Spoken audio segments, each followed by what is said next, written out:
Puna mamaya. Una mamaye. Digo, tienes ruta. Ito de. Una tatay. Ila poru.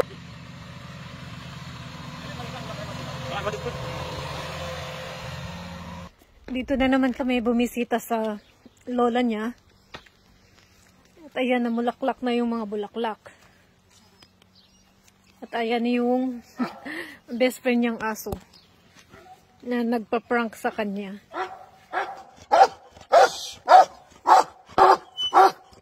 Mabaan ka. Dumaan lang kami dito kaya medyo ganito yung suot namin. Saan ba sila? Doon pa? Kinausap ko siya ng Tagalog pero hindi niya maintindihan yung Tagalog. Suot-suot naman po daan sa kalibunan. Ipandungan ako niya guys. Kay init. Ang daming mga lumilipad na ganyan o galing sa mga puno. Mga puti-puti yung parang snow. Ayan. Nakikita nyo ba mga ganda? Maraming mga lumilipad. Kaya pag may ano ka dito hika, hindi ka pwedeng gumala ng gumala kasi may mga ganito. Or magmask ka na lang. Kumusta naman kayo mga ganda? Kumusta ang araw nyo ngayon? Dito ay sobrang maaraw. Pero yung hangin ay sobrang lamig.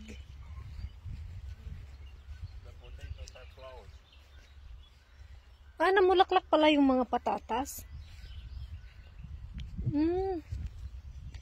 May bulaklak first time ko kasi makakita ng patatas na tanim. Ayan o.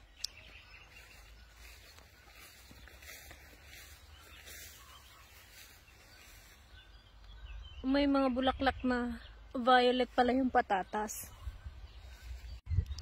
You're waiting for me to give that flower.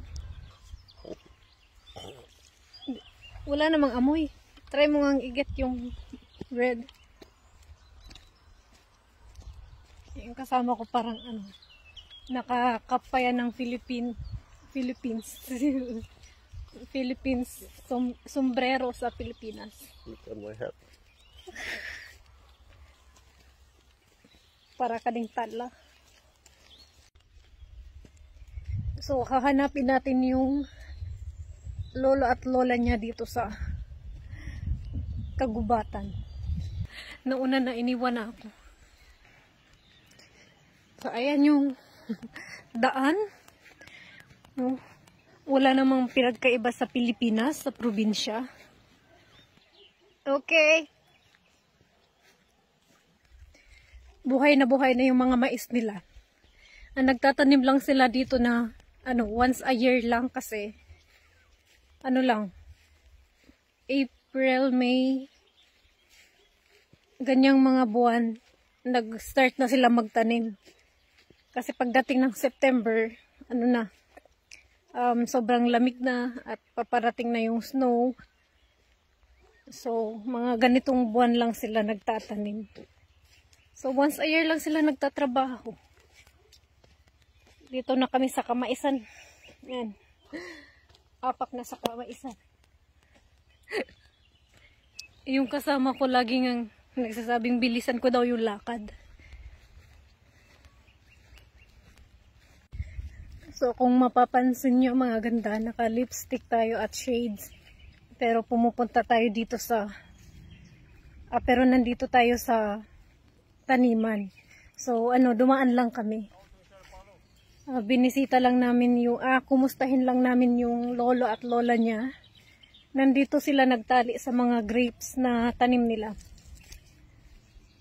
So, mamaya aalis na din kami kasi may pupuntahan kami. Baka magtaka kayo na medyo naka-outfit tayo ngayon na nandito naman sa farm. So, ayun. Sinabi ko lang. Parang si Habi nakahag na sa kanyang lola. Dahil 2 weeks hindi kami nakabisita dito. Ha? Puna mamaya. Una mamaye. Digo, tienes ruta.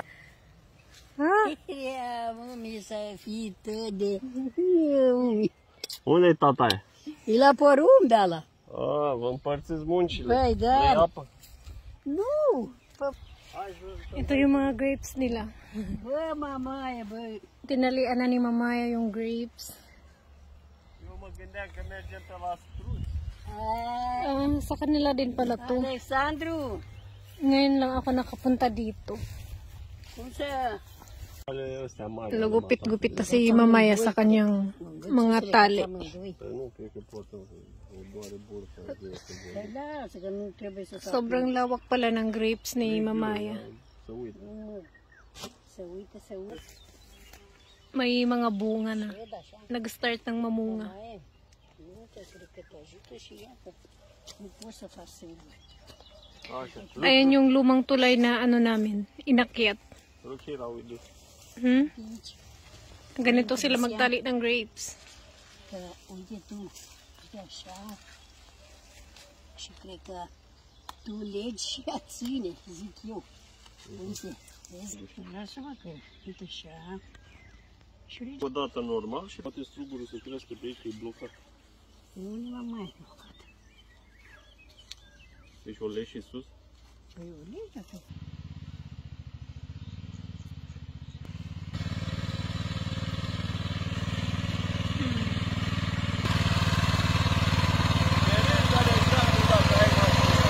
Hai, faceți cum?